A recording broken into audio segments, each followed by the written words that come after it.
Então, pessoal, bom dia.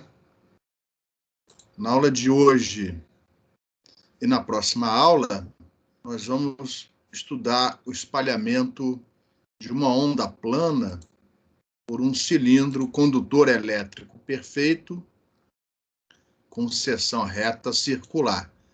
É um problema que já resolvemos na aula passada, assumindo uma incidência oblíqua. É só pegar os resultados dos slides anteriores e fazer o ângulo de incidência, θi, igual a π sobre 2, você vai recair nos resultados, que são, né, os resultados necessários para você implementar a primeira parte do trabalho computacional. A segunda parte do trabalho computacional é resolver o problema de maneira assintótica, usar uma aproximação para a obtenção das correntes induzidas na superfície do cilindro, utilizando as aproximações da ótica física, e uma vez obtidas essas correntes, né, no âmbito do problema equivalente, integrar essas correntes, assumindo espaço livre, utilizando a função de Green bidimensional e obter o campo espalhado por essa distribuição de corrente. Agora, nesta aula e na próxima, a gente vai tratar o problema numericamente, embora ele tenha solução analítica, mas a gente vai usá-lo para apresentar um método numérico mais robusto do que aquele baseado nas equações da ótica física, que é a solução desse espalhamento através de equações integrais avaliadas pelo método dos momentos. E aí nós temos o livro-texto do Harrington, apesar dele ter sido um dos pioneiros na utilização do método dos momentos em problemas envolvendo espalhamento em eletromagnetismo, no livro-texto do Harrington ele não trata esse problema. Então, as referências mais interessantes são o livro do Balanis, ele trata este problema no capítulo 12 do livro. Então, quem tem já o livro do Balanis pode utilizá-lo como referência para isso. Eu gosto desse livro, vocês provavelmente obtêm esse livro no mesmo lugar onde vocês adquiriram o livro-texto, que é o livro do Peterson, Ray e do Raj Mitra. E é interessante mencioná-lo porque, além do método momentos, ele também trata de problemas, basicamente problemas bidimensionais, né? Utilizando elementos finitos. Então, para quem for trabalhar com elementos finitos, é uma referência interessante. Esse livro, publicado pelo I3E em 98. E, talvez, não, com certeza, não tão profundo quanto esse livro, temos essa referência, que é o Harrington. Como eu falei, foi um dos pioneiros na utilização do método momentos para resolver problemas de espalhamento em teoria eletromagnética. Então, ele fez, né, escreveu um livro, foi publicado no final dos anos 60, foi republicado pelo I3E em 93. Então, o Harrington, nesse livro dele, computação, né, de campo usando métodos momentos, no capítulo 3, ele também trata desse problema. Então, essas três referências servem, né, como complemento da aula que a gente vai dar hoje e na próxima aula, na próxima quinta-feira. Tá? Lógico, óbvio, não dá para, em 2 aulas, falar tudo sobre método dos momentos. Não apenas por causa do tempo, mas também porque eu uso o método dos momentos, mas não sou especialista, né, teórico em método dos momentos. Então, eu vou apresentar para vocês, segundo o meu ponto de vista, do jeito mais prático possível, e utilizando esse problema bidimensional para falar, né, um pouco da minha experiência na implementação e na utilização dessa técnica para resolver problemas de espalhamento. Mas já antecipo que o tratamento é muito superficial. No método momentos, a gente poderia dar isso num curso de 4 meses, com mais detalhes, mais exemplos, outras geometrias. Aqui vai ser essa geometria cilíndrica para ilustrar a utilização da técnica. Então, Lembrando que esse problema já foi resolvido analiticamente, né? Utilizando a separação de variáveis em coordenadas cilíndricas. E nesse caso, ó, a gente vai manter a mesma orientação do campo, que é a mesma orientação que vocês têm no trabalho de vocês. Então, se tudo correr bem, as fórmulas que a gente vai apresentar na próxima aula, é só pegar igualzinho e implementar computacionalmente, e essa vai ser a terceira parte do trabalho. Eu tento mostrar as coisas aqui da maneira mais completa possível para ajudar, né, auxiliar vocês na implementação do trabalho. Mas é um caso particular, onde temos aqui uma polarização TM, ou seja, o campo magnético, tanto o incidente como o espalhado, não vão possuir componente na direção Z. Aqui, com uma incidência normal, só o campo elétrico ele possui componente na direção Z. E, para simplificar, ó, a propagação dessa onda incidente na direção X, na direção do eixo X, igualzinho como é pedido no trabalho computacional. O cilindro é um condutor elétrico perfeito, com raio A, e a gente vai resolver esse problema, né, assumindo, decompondo o campo total em campo produzido pelas fontes externas, também conhecido como campo incidente, e o resto, né, que a gente define como sendo campo espalhado, e que no problema equivalente pode ser interpretado como o campo produzido, radiado, pelas fontes de corrente equivalentes, que, se você revisitar lá o princípio da equivalência, acabam sendo, né, as próprias correntes induzidas, correntes elétricas, induzidas na superfície desse condutor elétrico perfeito. Então, estas correntes elétricas, né, vão ser interpretadas como as fontes do campo espalhado. Neste problema, as fontes externas não são dadas explicitamente, né? A gente diz apenas que essas fontes geraram esse campo incidente, que é uma onda plana, nesse caso. Tá? Ou seja, se o obstáculo, o cilindro, não estivesse presente, essas fontes externas irradiariam essa onda plana e ela propagaria sem nenhum tipo de perturbação. A presença do obstáculo faz com que o campo total, obviamente, não seja igual ao incidente, mas sim o incidente mais o espalhado, que é o campo que vocês vão calcular no problema computacional. Vocês não precisam, né, calcular o campo total, basta calcular o campo espalhado. O total vai ser a soma do incidente com o espalhado.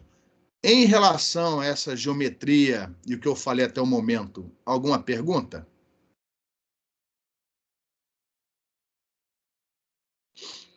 Então, isso é um exemplo típico, né? Você dá o campo, o incidente, dá o obstáculo, e a pergunta é: qual é o campo espalhado por essa estrutura?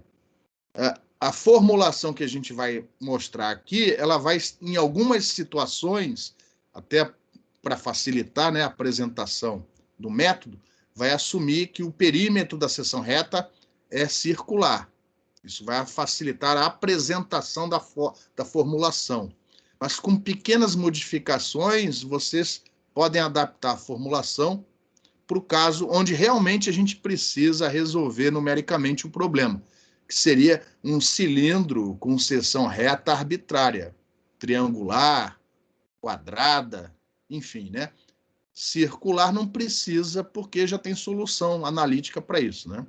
Mas a gente vai assumir o perímetro circular, porque facilita na hora de mostrar as equações, mostrar as fórmulas. Então, vamos adiante aqui. O princípio da equivalência é aplicado, o cilindro, né, é removido, e nesse problema equivalente, no lugar do obstáculo condutor elétrico perfeito, fica uma distribuição superficial de corrente elétrica fonte impressa no problema equivalente, que acaba sendo a mesma corrente do problema original, só que não fonte, não impressa, mas aquela corrente induzida na superfície do condutor. No problema original é a corrente induzida.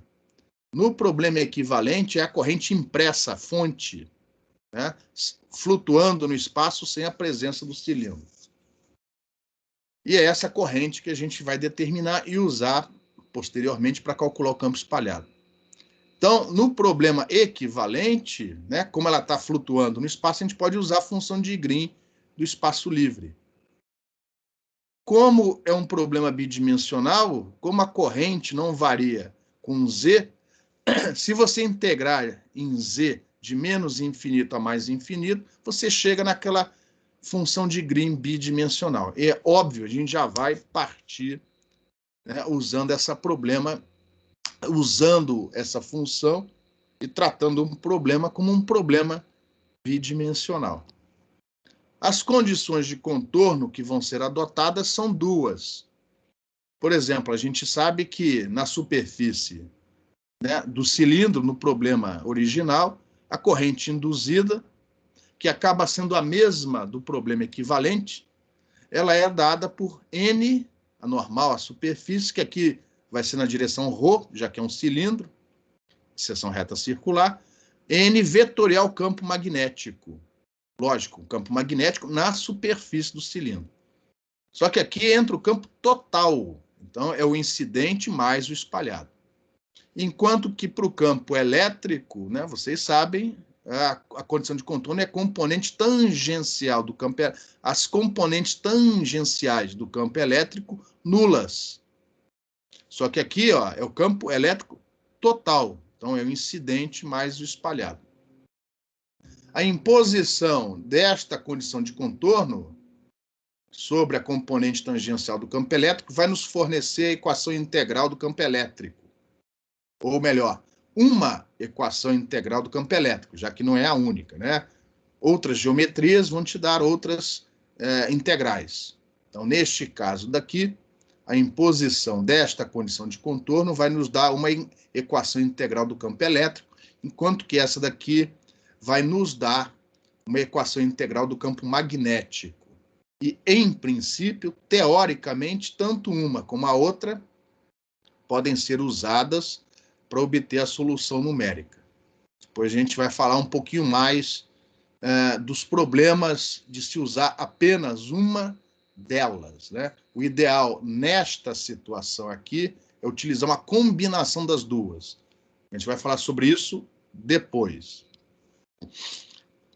Como já foi antecipado, a polarização é TM em relação a Z, já que as nossas correntes, né, vão ser paralelas, vão ter apenas componente na direção Z. E aí, ó, é o que são as equações que a gente vai precisar relacionando o potencial psi para o campo espalhado, né?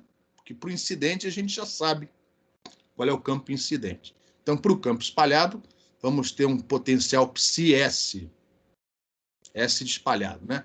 Associado ao problema, a solução é TM, onde neste caso particular não tem variação alguma, não há variação alguma com a coordenada Z. Então, todas as derivadas em relação a Z que aparecerem aqui, você zera.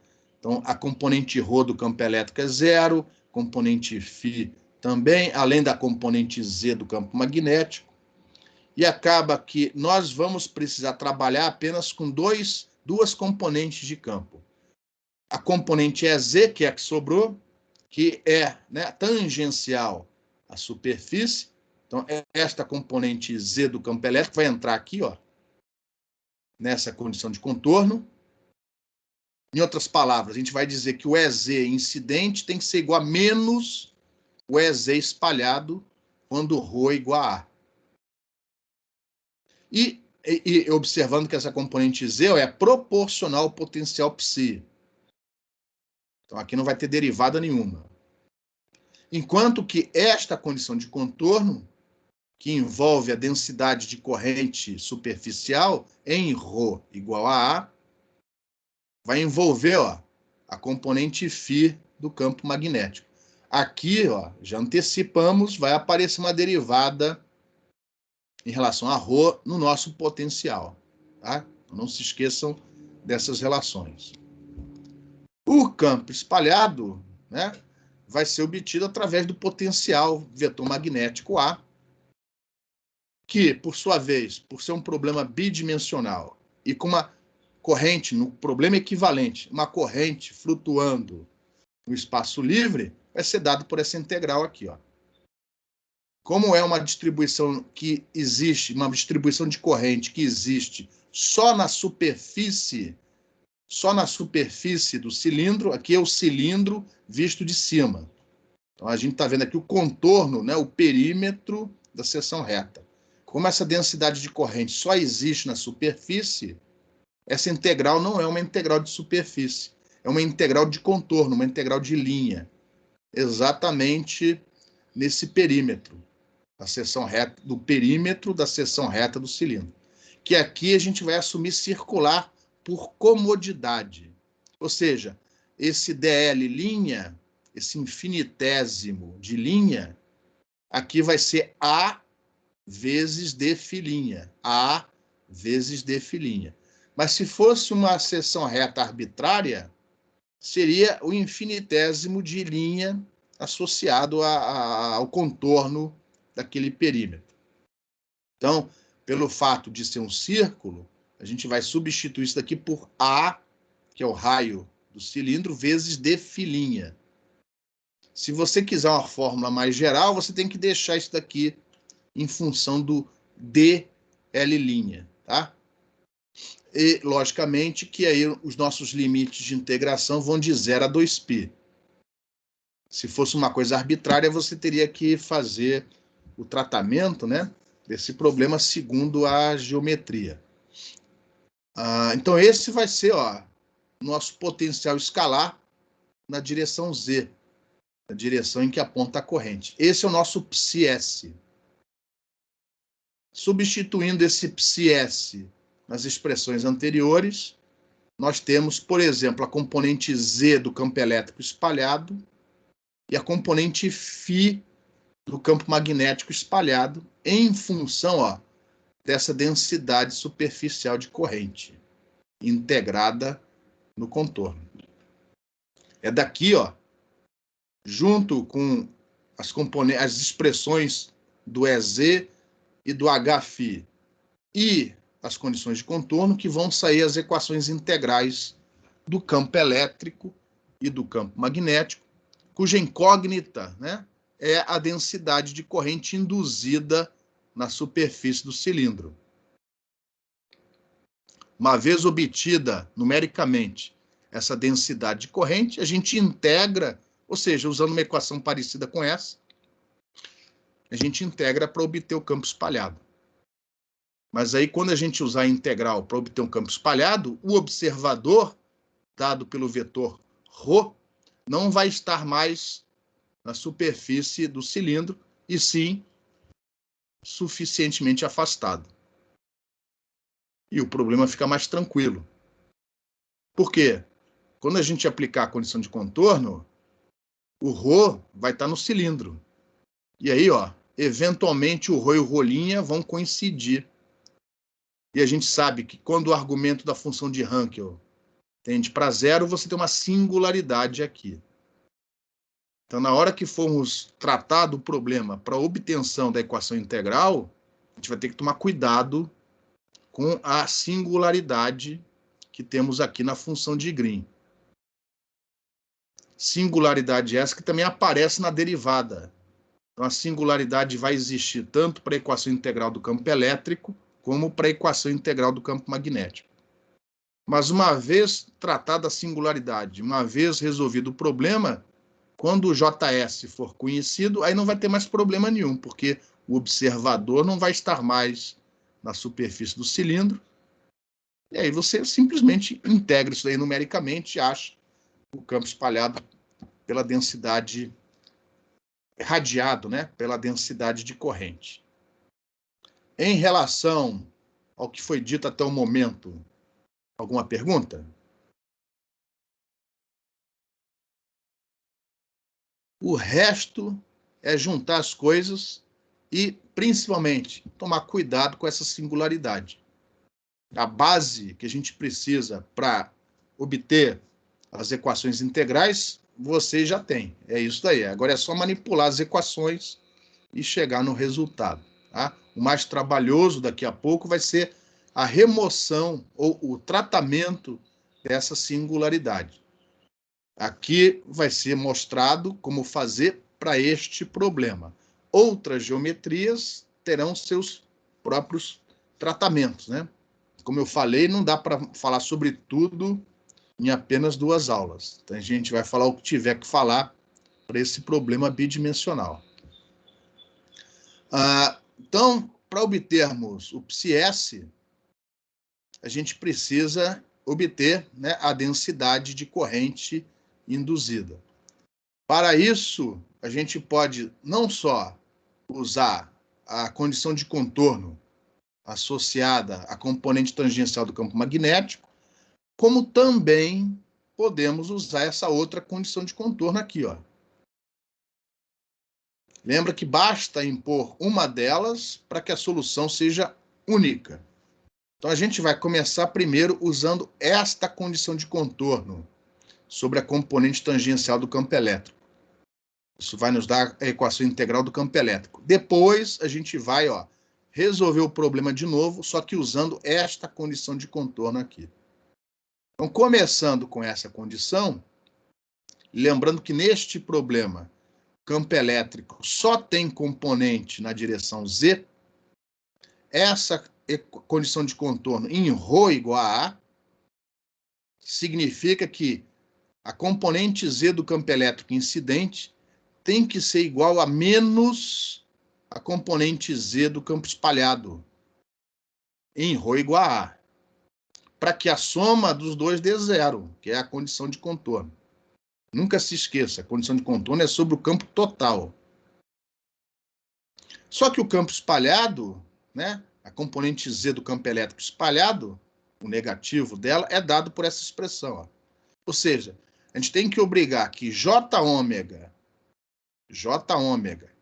vezes isso daqui, com o ρ colocado, né, sobre o perímetro da seção reta, dê igual a componente Z do campo elétrico incidente, que é conhecida, é aquela onda plana. Isso vai nos dar uma equação, cuja incógnita é o JS. Não se esqueça que essa igualdade ela é válida quando ρ é igual a A. Ou seja, quando a observação é feita sobre o cilindro. E apenas sobre o cilindro.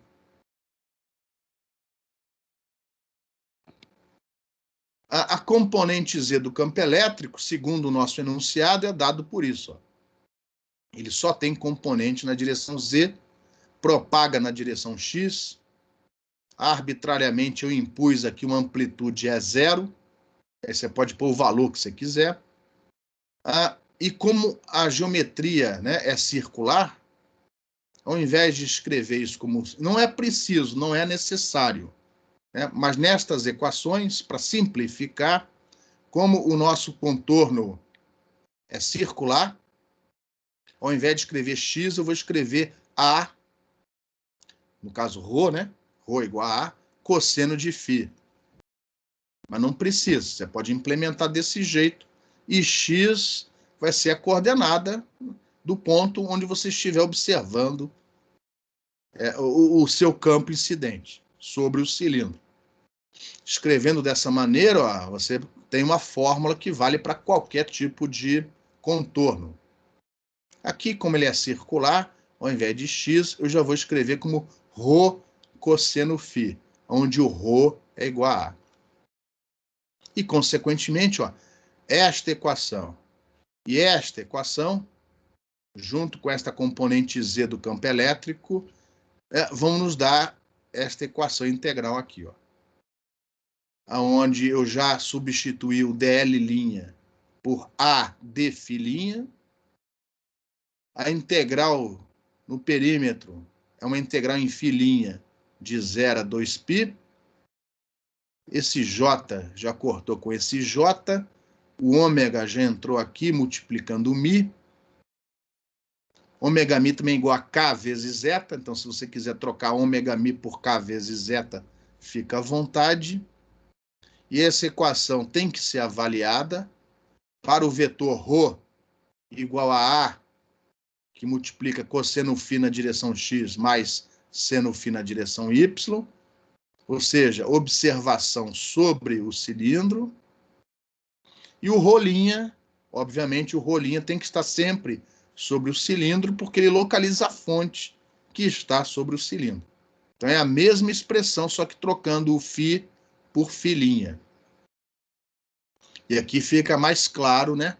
Toda vez que o ângulo φ e o ângulo φ' forem iguais, este argumento aqui da função de Hankel vai ser zero. E você sabe que lá tem uma singularidade, porque a função de Neumann tende para infinito quando o argumento tende para zero. Então, a equação integral do campo elétrico, a única coisa que está faltando agora é analisar com mais cuidado o que acontece no entorno da situação onde o ρ e o ρ' tendem a apontar para o mesmo ponto. Em relação a essa equação, alguma pergunta?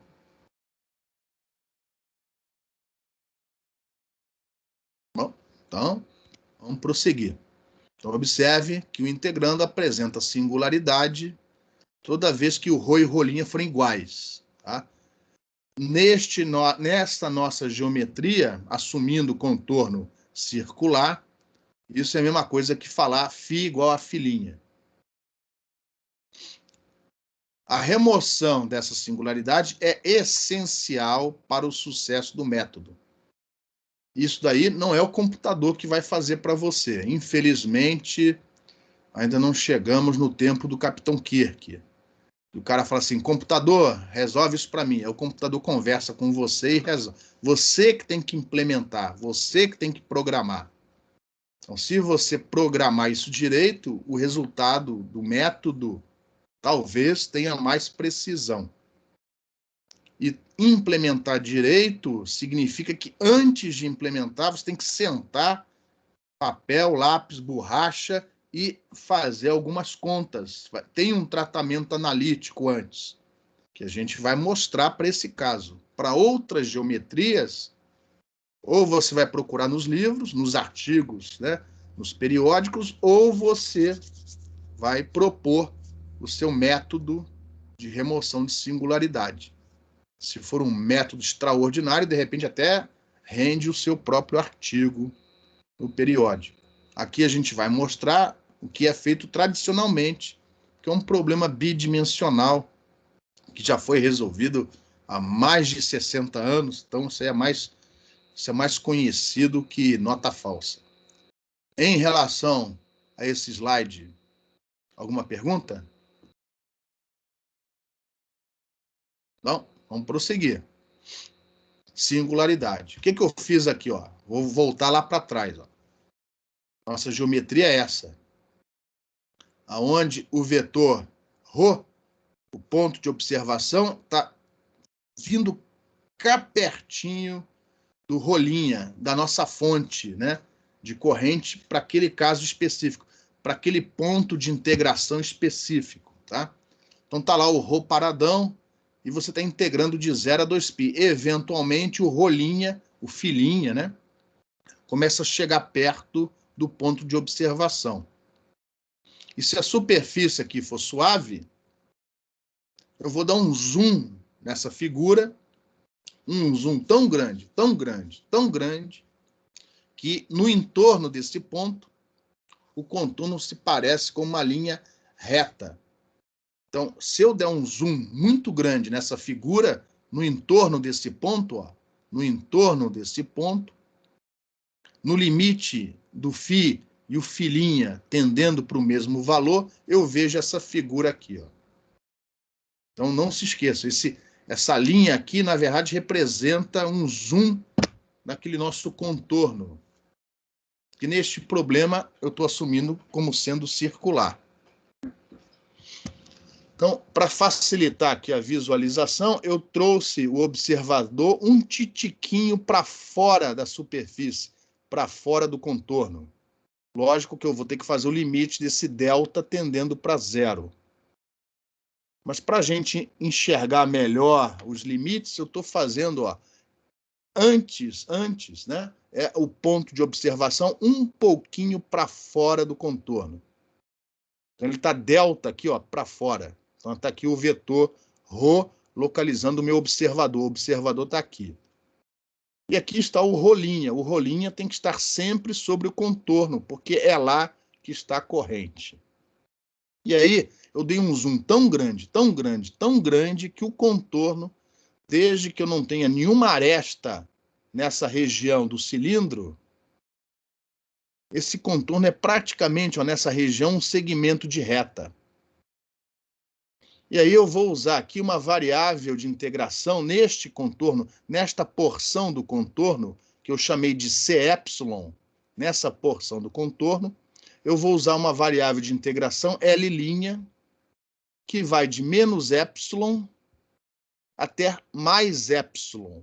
E, obviamente, que o L' igual a zero é bem aqui no meio desse segmento, onde vai, né, parar o meu ponto de observação quando eu fizer o delta igual a zero. E o que está acontecendo aqui, ó, tem que ser investigado no limite do epsilon e do delta, ambos tendendo para zero. Um deles vai tender para zero antes do outro, dependendo, né, do que eu quero mostrar para vocês. E aí, repare, eu vou representar essa minha integral de contorno, vou desmembrar isso em duas integrais. Uma integral é nesta região vermelha aqui, ó, que vai de menos epsilon a mais epsilon. E a outra integral é no restante do contorno. Nesta integral restante, eu não tenho problema nenhum de singularidade. Eu vou resolver isso numericamente. Mas esta integral aqui, ó, é exatamente na região da singularidade, que eu vou tratar analiticamente. Ou seja, eu vou remover essa singularidade no peito, porque a geometria é simples, né? Outras geometrias vão exigir outros tipos de limites, outros tipos de cálculo que aparecem nos livros, nos artigos. Aqui eu vou resolver só para esse problema bidimensional. O tratamento que a gente vai dar vale para qualquer contorno bidimensional. É o mesmo tratamento que você daria se o seu contorno fosse quadrado, triangular, qualquer um. Aqui a gente está assumindo circular, mas o tratamento é geral. Só tem que ser bidimensional. Em relação a essa geometria, alguma dúvida?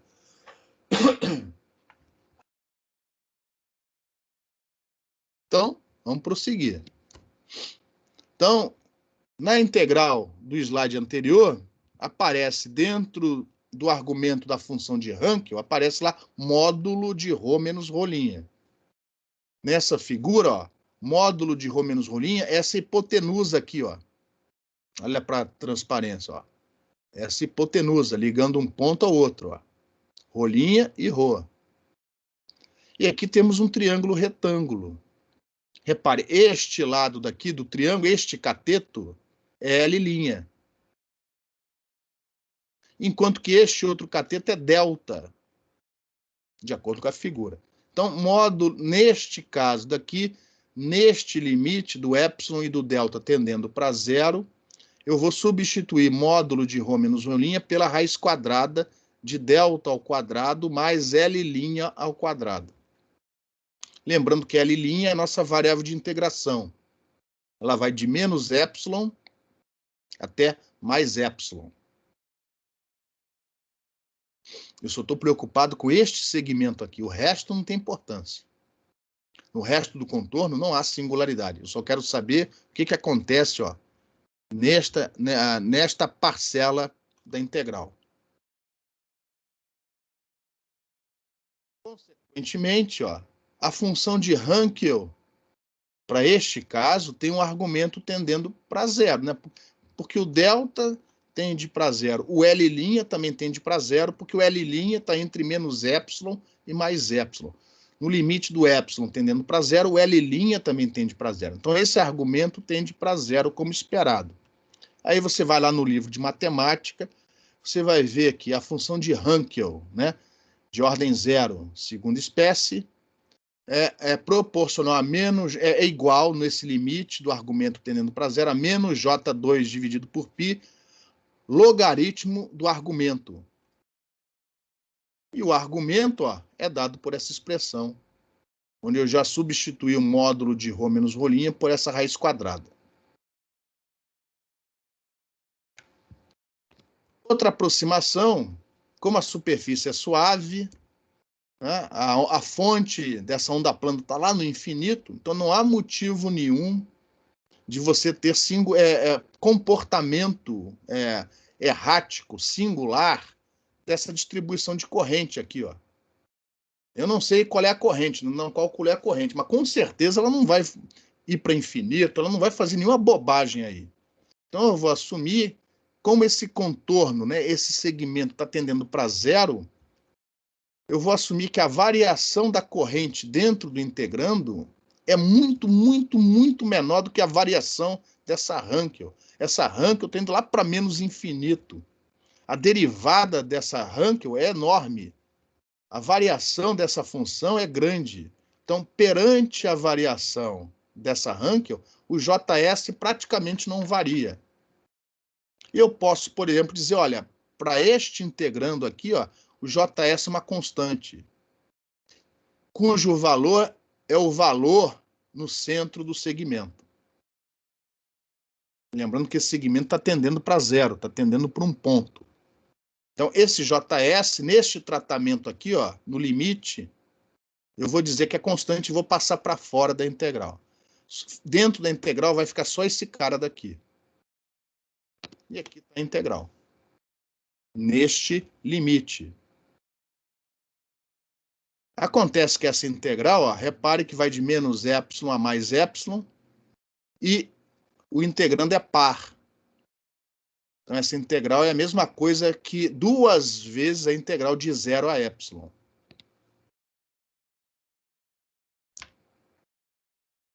E aí, fazendo primeiro o limite do delta tendendo para zero,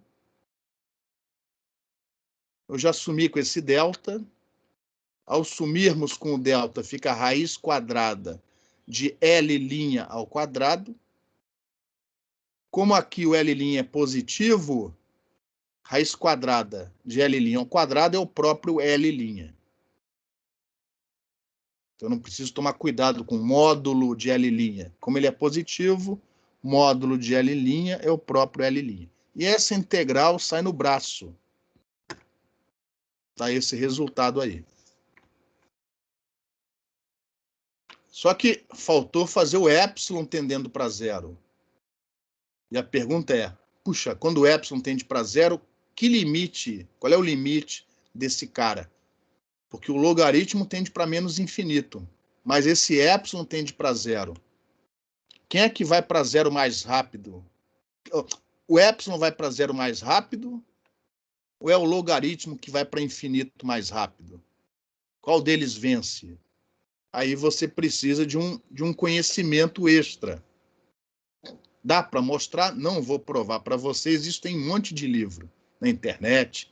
Dá para mostrar que x vezes o logaritmo de x é sempre menor ou igual que x vezes x menos 1, quando o x é positivo.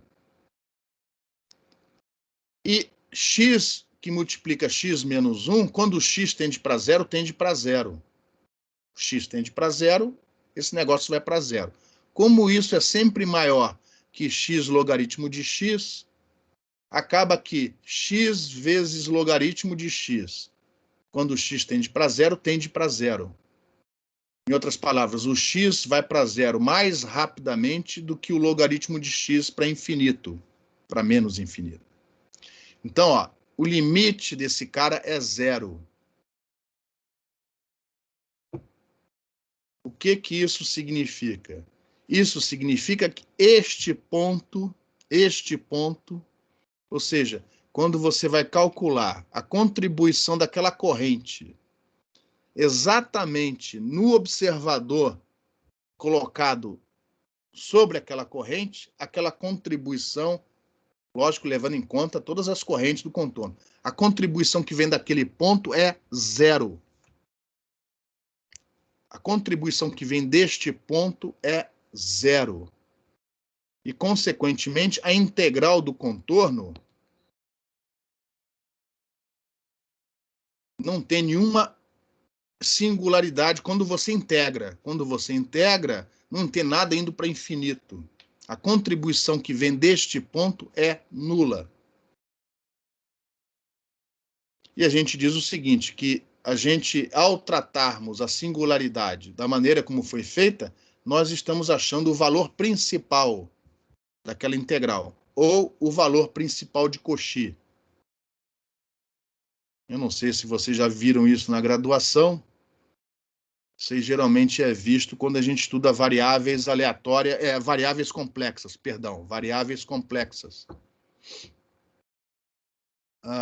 O valor, ou, enfim, algum outro tipo de análise matemática. E para representar isso, a gente põe um tracinho no meio do símbolo de integral. Então, esse tracinho significa que você está calculando o valor principal dessa integral. Em outras palavras, você está calculando a integral, exceto a contribuição daquele ponto. É o valor da integral menos a contribuição desse ponto. A contribuição desse ponto é adicionada. Neste caso particular, a contribuição é nula. Então, você não adiciona nada. Agora, o problema é que o computador não sabe disso.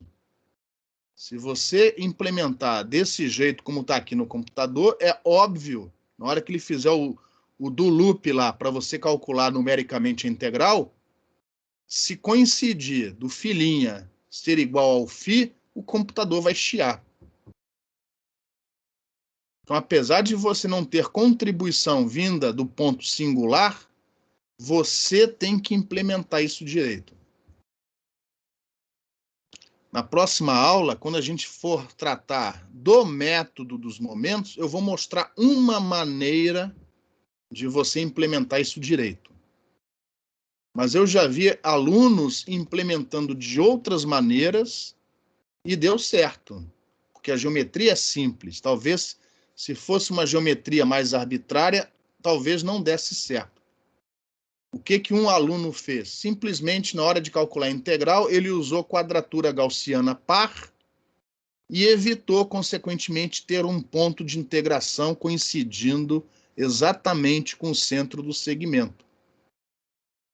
E usou precisão quádrupla. Se não me engano, o MATLAB já vem com precisão quádrupla. Então, ele implementou isso direitinho, de tal maneira que os pontos de integração nunca coincidiam com o centro do segmento. E deu certo. Mas provavelmente deu certo porque a geometria era circular, ele conseguiu implementar isso direitinho, sem grandes complicações. Talvez se a geometria fosse mais arbitrária, essa técnica não fosse tão feliz. Tá? Eu nunca usaria desse jeito. Eu faria do jeito que eu vou mostrar na próxima aula. Mas eu só quero dizer o seguinte, o jeito como vai ser resolvido não é o único. Né? O que você precisa é resolver sem que o computador chie, reclame na hora de calcular essa função de Hankel, quando o ponto de integração começar a chegar perto do ponto de observação. Isso é uma arte, né? Isso é uma arte. Cada geometria tem uma maneira, ou várias maneiras de fazer isso. Eu vou mostrar na próxima aula uma forma de se fazer isso para essa geometria em particular. Outras geometrias, outras situações poderão exigir outras maneiras de se remover numericamente, analiticamente e numericamente, né? Se implementar numericamente a remoção dessa singularidade. Mas o fato é que não há, neste caso, não há contribuição vinda deste ponto singular para a integral.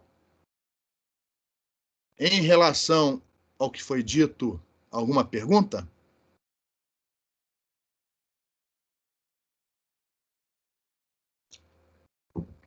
A remoção dessa singularidade é fundamental para o sucesso da técnica. Se essa remoção for feita de maneira mal feita, o resultado, você perde precisão na técnica. E isso é importante, como vai ser ressaltado na próxima aula. Mas isso vai ficar para a próxima aula. A aula de hoje, essencialmente, é apresentar as equações integrais e falar um pouquinho, né? Começar a introduzir o método dos momentos. Mas a gente só vai realmente aplicar o método dos momentos na solução desse problema na próxima aula. Então, não tendo perguntas, esta equação para este problema é conhecida como a equação integral do campo elétrico. Em inglês, Electrical Field Integral Equation, EFIE. Aonde isso daqui, ó, esta forma, como eu coloquei aqui, não ficou tão difícil, é a forma que você pode usar para contornos arbitrários. Esta daqui, ó, só vale, lógico, para o nosso contorno circular. Essa aqui, ó, é a fórmula que você encontra nos livros para uma seção reta arbitrária do cilindro. E essa daqui, ó, para o nosso cilindro com seção reta circular. E eu já estou antecipando, né, que aqui vai ser mais interessante, ó, representar a onda incidente, ao invés de usar a coordenada x, as coordenadas polares. Então, ó, eu já estou assumindo o ρ igual a A nessa equação. Isso daqui é o campo incidente, componente Z do campo incidente, e isso daqui é o negativo da componente Z do campo espalhado, quando ρ é igual a A. Não havendo perguntas, vamos agora apresentar a próxima equação integral, que é a equação integral do campo magnético.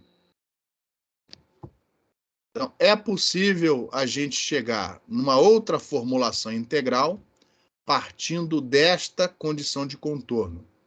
E, teoricamente, as duas equações integrais têm que dar o mesmo resultado. É lógico que elas não dão o mesmo, rigorosamente, o mesmo resultado, porque na hora que você implementa numericamente, você acaba fazendo algumas aproximações, tanto numa como na outra. E, consequentemente, elas dão resultados um pouquinho diferentes. Tá? Mas, teoricamente, você poderia tanto usar a equação integral do campo elétrico como a equação integral do campo magnético. Então, agora a gente vai obter a equação do campo magnético para o mesmo problema. E aí a gente parte desta condição de contorno. A densidade de corrente induzida na superfície, como dentro, né, o campo é nulo, é igual a N vetorial o campo total imediatamente fora do cilindro com ρ igual a A. Como a corrente na direção Z e a normal é na direção ρ, essa componente tangencial é a componente φ do campo magnético. E você tem aqui a componente φ do campo incidente, que vem daquela onda plana, e a componente φ do campo espalhado. Lembra? Que é proporcional à derivada do potencial psi em relação a ρ. Então, agora, a gente vai ter que usar aquela expressão onde aparece a derivada do psi em relação a ρ. E vamos fazer isso sobre a superfície do cilindro condutor elétrico perfeito. Então, ó, para o nosso problema, a componente φ do campo incidente, o campo incidente só tem componente y, que é dada por menos E0 sobre eta, vezes aquela exponencial. Então, a componente φ é cosseno de φ vezes a componente y. É por isso que apareceu esse cosseno de φ aqui, ó. E aí eu substituí o x, como eu já tinha feito antes, o x por ρ cosseno φ. Então aqui eu tenho a componente φ do campo incidente totalmente expressa nas coordenadas ρ e φ do observador, que é o mais interessante para a gente por causa do contorno circular. Eu só fiz isso porque... Bom, aqui eu tinha que fazer mesmo, porque eu só quero a componente φ. Essa substituição eu fiz porque é mais apropriada, já que o contorno é circular. A componente φ do campo espalhado, como já tinha sido antecipado, é dado por menos 1 sobre μ vezes a derivada do potencial escalar em relação a ρ. E aí, presta atenção, a integral tem como variável de integração os pontos, as coordenadas linha, que são as coordenadas que representam, localizam as fontes. JS é função do vetor R'. Esta derivada é em relação a ρ, coordenada do observador. Esta coordenada ρ não depende das variáveis de integração e vice-versa. Então, eu posso integrar primeiro e derivar depois, ou eu posso derivar primeiro e integrar depois. Então, o que eu fiz aqui foi primeiro derivar o integrando e depois integrá-lo. Integrar a derivada daquele integrando. Porque a variável de integração é φ' e a derivada em relação a ρ, coordenada do observador. JS não depende de ρ, ele só depende das coordenadas linha, das fontes. Então, a derivada só opera sobre a função de Green, sobre a função de Hankel. Em relação a essa equação, alguma pergunta?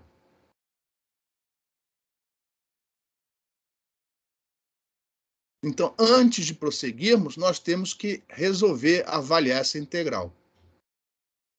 Com a função de Hankel conhecida, essa derivada é tratada analiticamente. Você não implementa, você não implementa desse jeito, como está aqui. Primeiro, a gente vai fazer o tratamento analítico dessa derivada, para depois chegarmos na fórmula da integral, da equação integral do campo magnético. Não é tão difícil assim. A gente vai usar a regra da cadeia.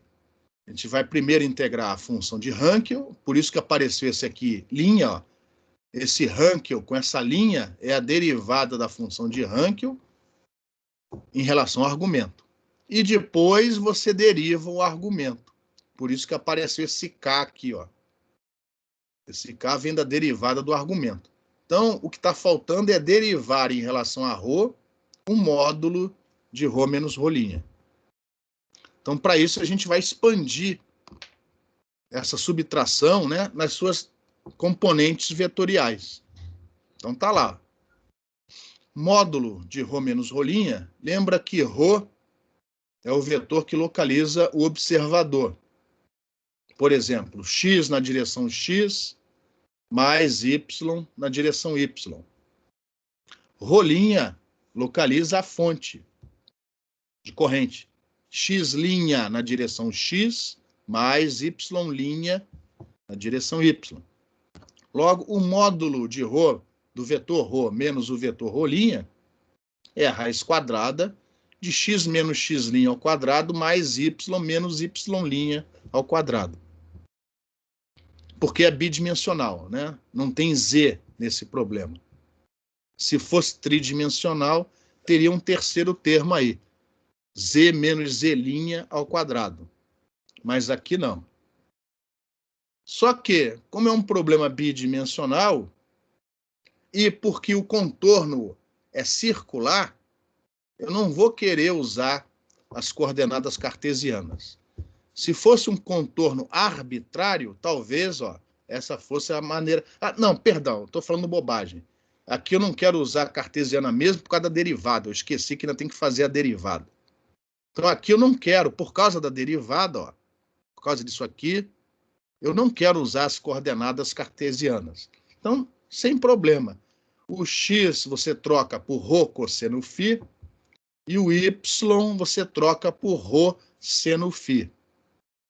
E x' e y', você faz a mesma coisa, só colocando linha. Ó. Não esquece do linha. Se você esquecer esse linha, dá tudo errado. Aí você abre esses quadrados, junta uns termos com os outros. Lembra que cosseno ao quadrado mais seno ao quadrado é igual a 1. E sem muitas complicações, você vê que isso pode ser reescrito desta maneira. E agora, está aqui o ρ, e aqui também para você avaliar essa integral em relação a ρ. Primeiro você deriva a raiz quadrada, vai dar 1 sobre 2 vezes a raiz quadrada de novo, vezes a derivada do argumento da raiz quadrada. Então, esta ó, é a derivada desse módulo de ρ menos ρ' em relação a ρ. Acontece que a gente já viu isso antes, tá? Ρ' vezes cosseno de φ menos φ' também pode ser representado por esse produto escalar. Ó. É o vetor ρ' escalar o ρ unitário. Isso daqui é igual a isso. O pessoal prefere escrever dessa maneira, porque dessa maneira a expressão fica independente do sistema de coordenadas. E desse jeito é mais interessante na hora de você tratar contornos arbitrários. Para o nosso contorno circular, talvez seja mais apropriado esse termo aqui, ó, essa expressão aqui. Para contorno arbitrário, é mais apropriada essa expressão. Acontece que, vamos olhar essa figura aqui, ó. Aqui está o vetor R', aqui está o vetor, perdão, vou falar de novo. Aqui está o vetor ρ', aqui está o vetor ρ, e a projeção, ó, a projeção do ρ' na direção ρ é este lado do triângulo aqui, ó, este cateto aqui. Logo, ρ menos a projeção, ρ menos a projeção é este cateto aqui, ó.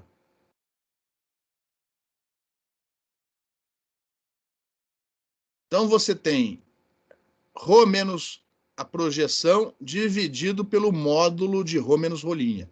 Módulo de ρ menos ρ' é essa hipotenusa. Então você tem este cateto dividido pela hipotenusa. Isso é igual ao cosseno do ângulo oposto, que não é nem o φ nem o φ'. A gente chama aqui, ó, desse φ maiúsculo, tá? Isso daqui não é nem o φ nem o φ', não é nem o φ nem o φ'. Então eu usei esse símbolo aqui, que geralmente é o símbolo que aparece nos livros. Então esta derivada, na maioria dos livros que resolvem esse problema usando o método dos momentos, ao invés de escrever essa expressão aqui, ó, os autores usam isso daqui.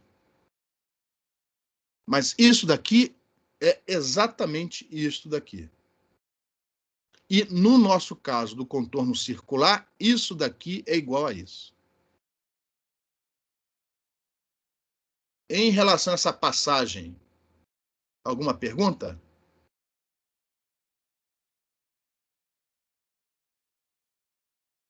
Além disso, lembre que a derivada das funções de Bessel de ordem zero, a derivada de uma função de Bessel de ordem zero, é igual, a gente já viu isso antes, menos a função de Bessel de ordem 1. Então, ao invés de escrever como sendo a derivada da função de Hankel de ordem zero, a gente troca isso por menos a função de Hankel correspondente, só que de ordem 1. E, finalmente, chegamos nesta fórmula aqui, ó, onde o menos foi passado para fora. E, ó, aquela expressão como cosseno desse ângulo φ maiúsculo. E no nosso caso particular, o infinitésimo de arco, né, é A de filinha. Por isso que apareceu esse A aqui, ó. Não se esqueça do A. E a variável de integração de 0 a 2π. E, logicamente, que esta integral tem que ser avaliada tanto com o vetor ρ como o vetor ρ', apontando para pontos na superfície do cilindro, ou seja, no perímetro de raio A. E aí você jogando essa expressão na condição de contorno, o campo magnético incidente, apenas a componente φ, quando ρ é igual a A, ρ é igual a A, mais a componente φ do campo espalhado, com ρ e ρ'inha, né, iguais a A, tem que ser igual a J, a densidade de corrente, naquele ponto onde você está observando o campo total magnético. Essa, para o nosso problema, é a equação integral do campo magnético. Aonde você tem aqui uma equação integral de segundo tipo. A incógnita JS, ela não aparece apenas no integrando, mas também fora do integrando. Não importa, né? É um operador linear como era o outro. Só que, no caso da equação do campo elétrico, para este problema, ela é uma equação integral de primeiro tipo. Ou seja, a incógnita só aparece dentro da integral, no integrando. Essa daqui é de segundo tipo, ou de segunda espécie, agora não me lembro de cabeça, onde a incógnita aparece tanto dentro do integrando, como fora do integrando. Tanto uma como a outra podem ser usadas, né, na hora de você avaliar numericamente o problema, para obter a incógnita, que é a JS. E, teoricamente, as duas equações têm que fornecer o mesmo resultado. Isso só não vai acontecer porque na hora que você implementa isso numericamente, você faz aproximações, e essas aproximações é que vão fazer com que os resultados sejam um pouquinho, se tudo correr bem, né? Sejam um pouquinho diferentes um do outro. Antes de prosseguirmos, alguma pergunta?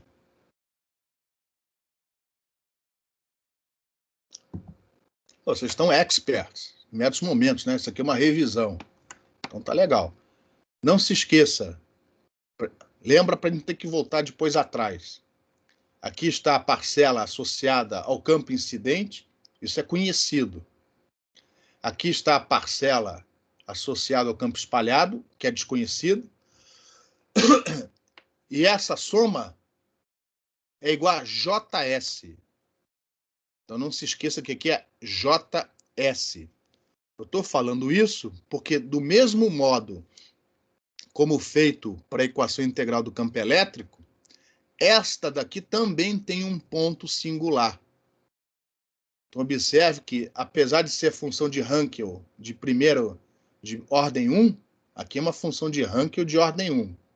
Mas ela também é singular quando o argumento é zero. Então, a gente também tem que investigar o que acontece aqui no limite, né, do ρ tendendo para rolinha.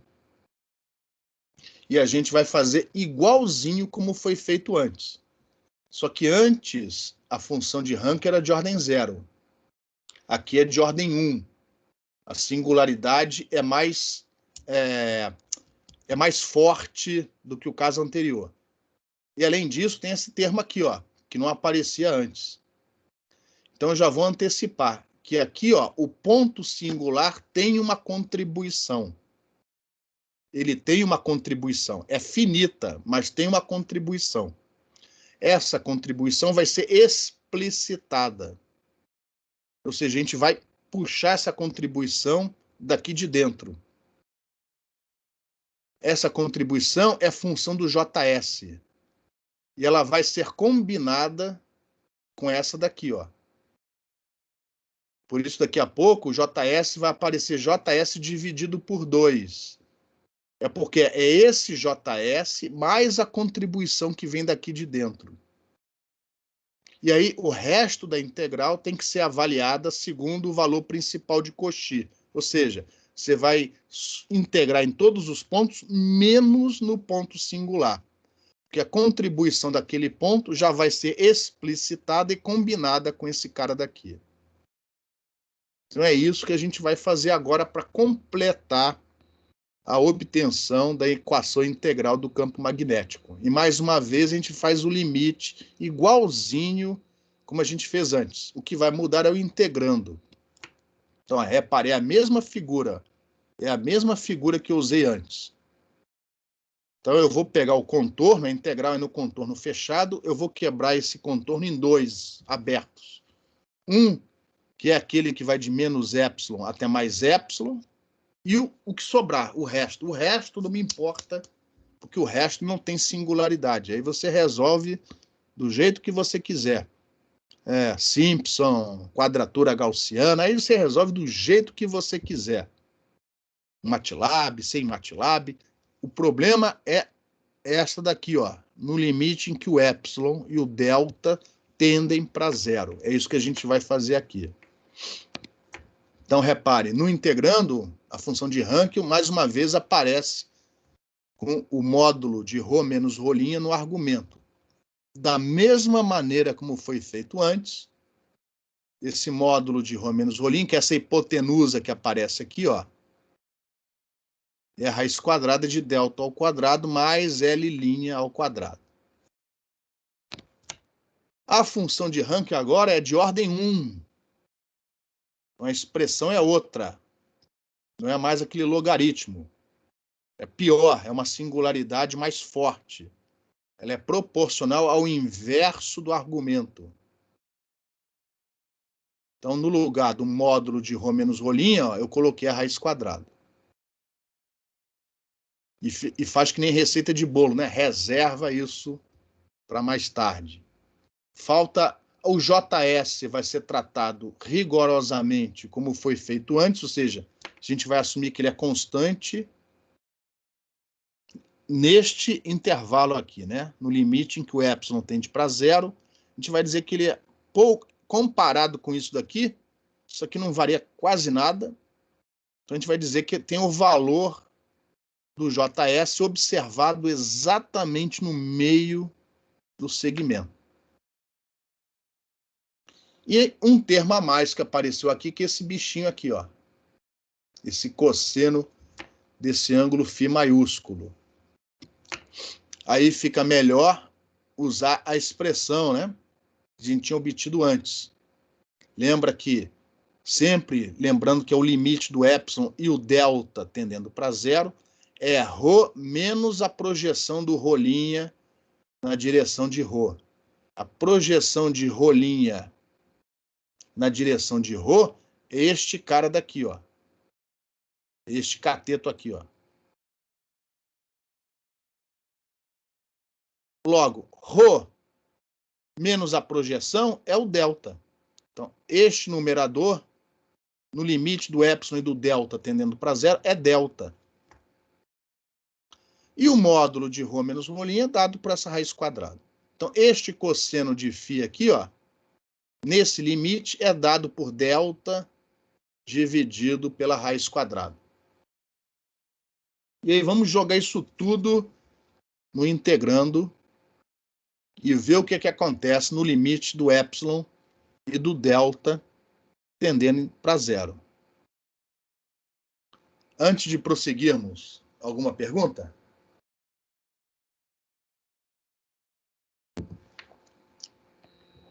Então, vamos lá. Então, substituindo aquelas aproximações no nosso integrando, e eu já passei esse A para fora. Perdão. Perdão. Eu não joguei o A para fora coisa nenhuma. Eu voltei a chamar A de filinha de DL', né? O A de filinha é o nosso DL'. Esse A, ele não foi passado para fora. Ele já está incorporado de volta, né? Eu fiz o trabalho oposto, no sentido oposto. Eu voltei a chamar isso de DL', que é o que eu preciso, né? O JS que foi passado para fora, apareceu um menos 1 sobre J, ou apareceu um J que multiplicado com esse J deu esse menos 1, enfim. E lá dentro, ó, ficou isso daqui. Delta dividido por delta ao quadrado mais L' sobre 2. A raiz quadrada sumiu porque ela apareceu, vou voltar atrás, ó. Ela apareceu aqui e aqui. Aí quando eu multiplico um pelo outro, por isso que a raiz quadrada sumiu e deu isso daqui. Essa integral, ela tem solução. Repare, é delta vezes o infinitésimo, né, do L', e aqui embaixo aparece o delta ao quadrado. Então, você fazendo as modificações, né, as transformações de variáveis, você consegue integrar aquilo ali. Eu não vou mostrar os detalhes, vocês já viram isso aqui em cálculo 1, a gente não vai repetir de novo. Aquilo dá o arco tangente, 2 vezes, né, o arco tangente do epsilon dividido por delta. E aí, no limite em que o delta tende para 0, isso aqui vai para infinito. O arco tangente, qual é o ângulo que faz com que a tangente vá para o infinito? É o π sobre 2. Então, isso aqui dá π sobre 2 vezes 2, dá π. π dividido por π vai dar menos js sobre 2. Ou seja, aquele ponto singular tem uma contribuição, e ela é finita. A contribuição é menos js sobre 2. Aí eu pego essa contribuição e tiro da integral, e o resto da integral tem que ser avaliado, exceto neste ponto. Como você vai fazer isso? De novo, aí vai depender de como você implementa, de como você faz o tratamento. Isso a gente vai ver. Uma maneira de se fazer isso, eu vou mostrar para vocês na próxima aula. O fato é que, uma vez removida essa contribuição, ó, eu vou juntar com aquele JS que apareceu. E quando eu fizer um menos o outro, perdão, a nossa equação integral, cadê o bichinho? Ah, tá aqui. Então, repare, apareceu JS, que já tinha da condição de contorno, menos JS sobre 2. Por isso que ficou JS sobre 2. E o resto da integral, você tem que avaliar segundo o valor principal de Cauchy, que em termos práticos significa o seguinte: você vai integrar em todos os pontos, menos no ponto singular. E a contribuição daquele ponto singular ela não foi ignorada, ela não foi jogada fora. Ela já foi, ó, incorporada ao que você tinha antes. E essa integral tem que ser avaliada tanto com o vetor ρ como com o vetor ρ' no cilindro. Então, no lugar de ρ menos ρ', você vai trocar, ó, por essas expressões aqui. E para o nosso problema, essa é a equação integral do campo magnético. Em princípio, tanto essa equação como a anterior deveriam dar o mesmo resultado. Então, você pode, em princípio, usar tanto uma como a outra. Por motivos que a gente só vai explicar na próxima aula, a melhor opção não é nem usar uma nem a outra, mas sim uma combinação das duas. Uma combinação das duas. Sobre isso, a gente vai falar na próxima aula. Mas, teoricamente, você poderia usar tanto uma como a outra. Tanto que se você for, né, um dia precisar investigar, se você for trabalhar com métodos momentos, for fazer uma pesquisa bibliográfica, você vai ver que os primeiros trabalhos em eletromagnetismo são trabalhos do final da década de 1950, início da década de 1960. São trabalhos do Richmond, do Harrington e de outros, tá? Não muitos. Eles usam ou a equação do campo elétrico ou a equação do campo magnético. São exatamente essas equações aqui. Só que eles empregam, né, para espalhamento por seções retas arbitrárias. Triângulos, seções retas triangulares, retangulares e por aí vai. Eles ou usam a do campo elétrico ou usam a do campo magnético e, eventualmente, observam algumas complicações nos resultados. E foi exatamente o Harrington, junto com o Maltz, que explicaram o porquê desses problemas e sugeriram, nas situações que vamos falar na próxima aula, utilizar uma terceira possibilidade, que é o combined field, ou seja, uma combinação linear da formulação do campo elétrico com a formulação do campo magnético. Que, se vocês quiserem obter bons resultados, é o que vocês deveriam implementar. Se você implementar a do campo elétrico, a do campo magnético, a combined é óbvia, né? Vocês conseguem implementar as três sem nenhuma complicação, tá? Se quiserem. E é isso. Em relação à formulação integral apresentada até o momento, alguma pergunta?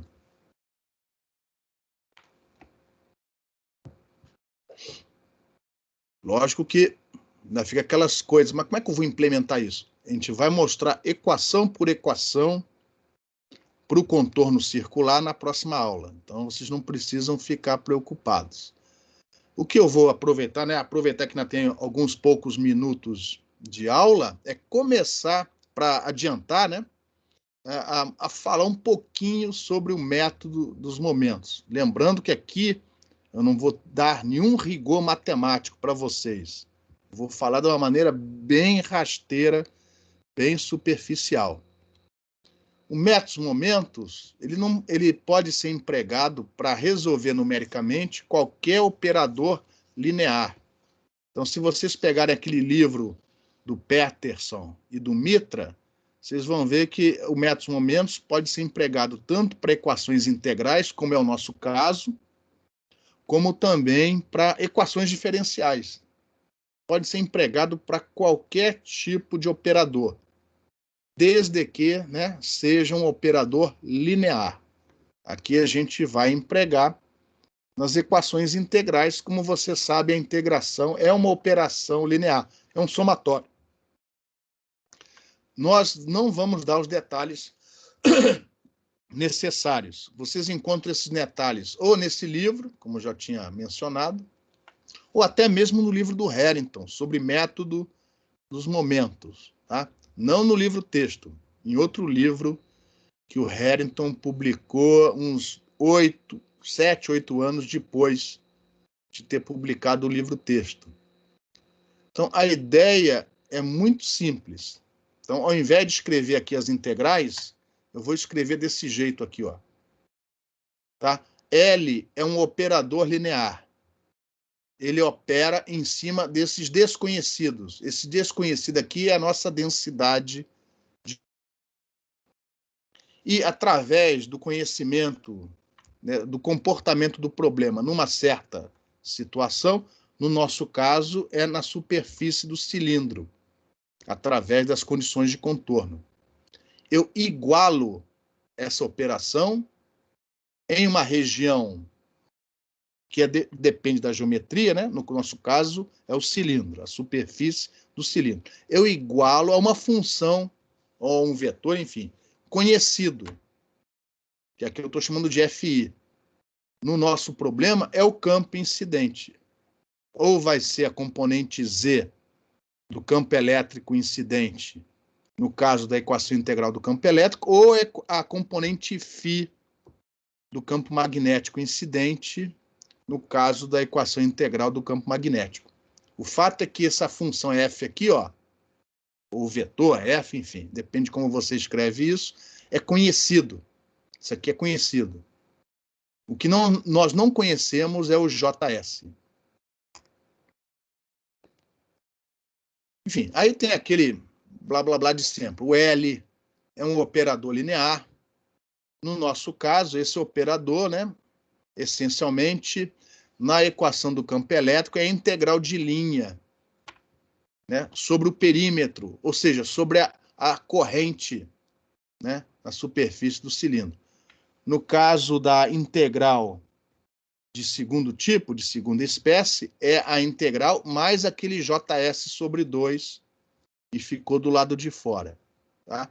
Aí tem aquele negócio do operador, espaço linear, etc, etc. O fato é o seguinte, o método dos momentos, o que ele faz?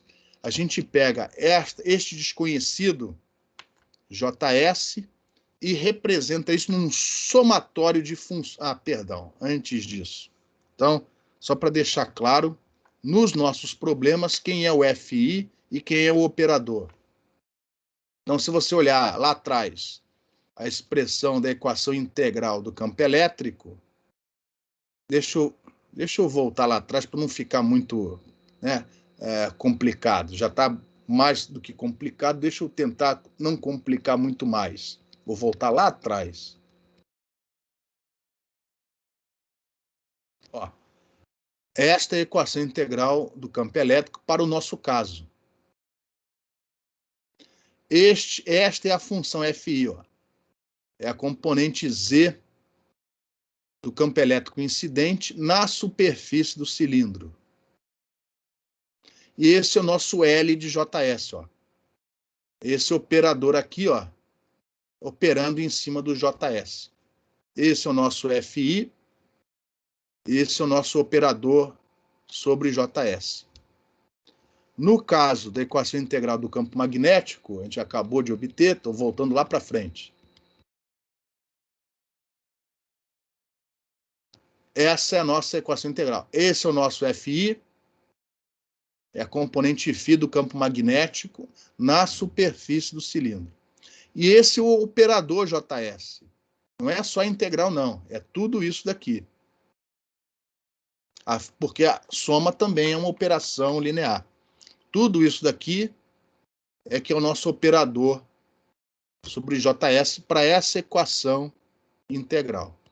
Então, para deixar claro, voltando lá para o ponto onde eu parei, aqui é o FI e o operador sobre a operação sobre JS para a equação integral do campo elétrico e para a equação integral do campo magnético, são essas expressões. Antes de prosseguirmos, alguma pergunta?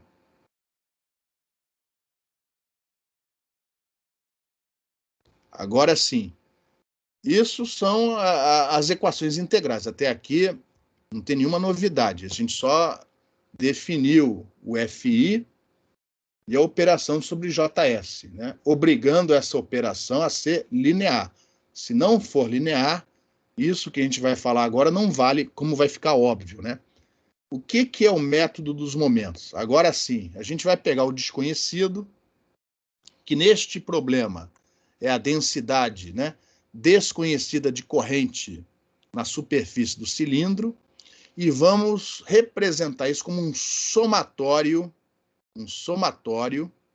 né, de funções, aqui nós vamos chamar de funções de base, né, seguindo a nomenclatura que geralmente é usada no método dos momentos, pelo menos nos livros de eletromagnetismo. Outros métodos, outras disciplinas chamariam isso aqui de função de forma. Por exemplo, o Renato Mesquita, quando dá a matéria dele de métodos sem malha, ele chamaria isso daqui, essa expansão, em funções de forma. É a mesma coisa. Função de base, função de forma, é, em princípio, a mesma coisa. Tá? Só que aqui eu vou chamar de função de base. A função de base é conhecida. Podem ser triângulos, podem ser pulsos, podem ser senos e cossenos, podem ser polinômios, podem ser funções de base locais, podem ser funções de base globais, ou seja, definidas no domínio todo. No nosso caso, o domínio é o perímetro do cilindro. Essas funções são conhecidas. O que a gente não conhece são as amplitudes, que aqui eu estou chamando de IN. I, porque como é corrente, eu vou usar aqui a letra I para representar essas amplitudes. Amplitudes complexas, né? Lembra que isso aqui são fasores. Então, esse N é um número complexo, tem amplitude e fase. Parte real, parte imaginária. E esse número de funções de base é finito. Ele não é infinito. Então, eu vou somar sobre todas as funções de base definidas para o problema. Quantas? Quantas forem necessárias para você atingir a precisão que você deseja sem estourar a memória do computador, né? Porque se esse N for muito grande, pode ser que o seu computador não consiga resolver o problema. Enfim, é o que der para fazer, né? Então, você vai somar de N igual a 1 até N igual a N maiúsculo. E aí nós temos um problema. O problema todo começa aqui, ó, porque isso daqui é uma aproximação. É lógico que a sua corrente não é um somatório dessas funções de base. Você vai representar a corrente por pulsos, é lógico, ou seja, uma representação por degraus. É lógico que essa corrente, a solução do problema não é uma escadinha, né? Uma função que varia como se fossem degraus. É óbvio que a sua corrente não é um somatório de senos e cossenos, não é um somatório de polinômios. Então, isso é uma aproximação. E aí você vai substituir essa aproximação dentro daquele operador linear. E aí, como o operador é linear, e é por isso que o operador tem que ser linear. Quando você substitui aquele somatório aqui dentro, ou você soma primeiro e opera depois, ou você passa o operador para dentro do somatório, opera termo a termo primeiro e soma no final. Como as amplitudes são constantes, elas passam para fora do operador. Como o operador é conhecido e as funções de base também são conhecidas, isto daqui é conhecido. Isto daqui é conhecido. Os únicos desconhecidos passam a ser as amplitudes. E aí você vai procurar obter N equações linearmente independentes, de maneira que no final, com N equações lineares, linearmente independentes, com N incógnitas, você resolve o sistema e acha as soluções. Essas soluções vão te dar uma aproximação para a densidade de corrente elétrica na superfície do cilindro. Integrando essa aproximação, você acha o campo espalhado. Basicamente usando aquelas equações integrais, só que agora o operador, felizmente, não fica mais na superfície do cilindro. Você põe o observador fora da superfície, aquelas singularidades não voltam a acontecer. As singularidades, elas acontecem na hora de calcular esses bichinhos aqui. Consequentemente, como esses termos entram, né, na matriz do seu sistema, calculá-los com a melhor precisão possível vai te dar um resultado final mais preciso. Por isso que é fundamental remover aquelas singularidades da melhor maneira que for possível. Isso a gente vai ver para as duas equações, a do campo elétrico e a do campo magnético, na próxima aula. Eu só quero concluir com uma observação, a aula de hoje com uma observação. Repare que, como o somatório é uma aproximação, você passa a não ter isso igual, e sim aproximadamente igual. Qual é o problema que surge com isso? No nosso problema, espalhamento pelo cilindro, de onde vem essa igualdade aqui, ó? É uma pergunta.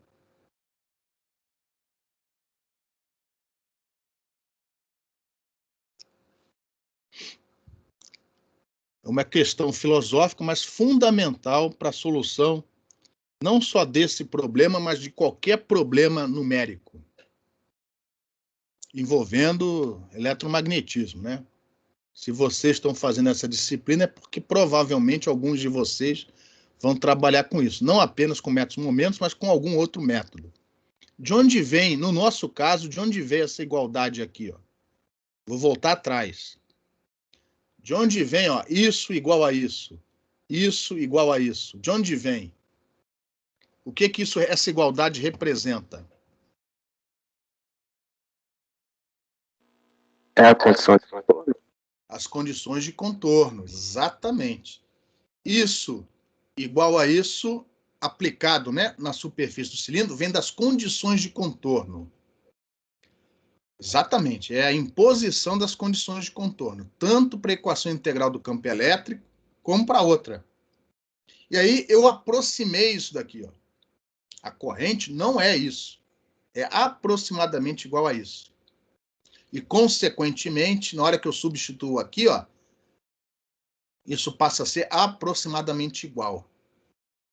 Ou seja, a condição de contorno não está sendo mais rigorosamente imposta ao problema. Ela está sendo imposta de maneira aproximada, porque isso é aproximado. Consequentemente,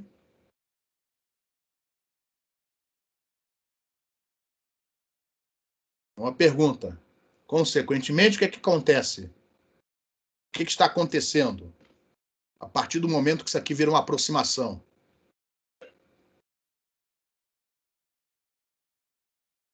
Capítulo 3 do Harrington. Teorema da Equivalência. Equivalência já foi, a gente já usou. Tem um antes dessa. Tem um teorema antes desse daí. Mas a questão é que as suas correntes vão estar diferentes e aí você vai ter problema por causa disso? Ah, mas a gente ainda não achou as correntes, ó. A gente ainda quer achar as correntes. Só que as condições de contorno, ó, estão sendo aproximadamente impostas. Já não é mais o problema rigoroso, é aproximado. Qual é o teorema onde isso aí vai causar problema? Teorema da unicidade. A partir do momento em que as condições de contorno impostas não são mais rigorosamente aquelas que deveriam ser impostas, eu passo a ter infinitas possibilidades na solução do problema. E aí, a partir desse, por isso que uma equação integral vai dar um resultado um pouquinho diferente da outra. A partir desse momento, o que a gente faz é tentar obter a melhor solução possível. E, eventualmente, não se espantem se der soluções, se aparecerem soluções espúrias, soluções erradas. Você não remove direito a singularidade, a solução obtida pode ser um negócio catastrófico, e por aí vai. A partir desse momento, você não pode mais garantir que a solução encontrada é a solução maxwelliana. E aí, o teu objetivo passa a ser encontrar a melhor solução possível, né? Enfim, para o método dos momentos. E aí é que está, enfim, os cuidados, né? A arte de você implementar isso numericamente. O computer não vai fazer para você isso daí, não. Você que vai ter que programar da melhor maneira possível para obter a melhor solução possível do ponto de vista de engenharia. Aí você tem que avaliar. Esse programa você vai usar durante a sua vida e ganhar dinheiro com aquilo? Então você vai implementar isso da melhor maneira possível, que aquele programa vai ser rodado trocentas vezes. Não, é um programa porque o professor exigiu, é só um programa para eu resolver lá o trabalho computacional, ganhar uns pontos e passar na matéria. Aí você vai implementar isso com menos rigor, tá? Desde que não seja um resultado muito ruim, mas você vai usar uma técnica menos rigorosa, aproximações mais rasteiras, na expectativa de repente, aumentando o número de funções de base, você bypassa, né, alguns desses problemas, gasta um pouco mais de tempo no computador, mas obtém uma solução que não é tão ruim assim no final. Sobre a implementação dessa técnica, Nós vamos mostrar um caso particular de implementação, que obviamente é o mais simples de todos, é o mais simples que a gente poderia utilizar para resolver esse problema, que é o que eu espero que vocês implementem, né, na terceira parte do trabalho, e vai estar todas as equações mastigadinhas para vocês, tá? Então, mais uma vez, já estamos praticamente, né? Vocês estão praticamente com todas as ferramentas para fazer o trabalho. Não deixem para o final. Vocês já podem, já deveriam ter começado. Aliás, a primeira parte do trabalho vocês já deveriam ter feito, tá? Vocês já deveriam estar implementando a segunda parte do trabalho e esperando só a próxima aula para finalizar, para concluir o trabalho computacional. O resto a gente vê na próxima aula, na próxima quinta-feira. Alguma pergunta?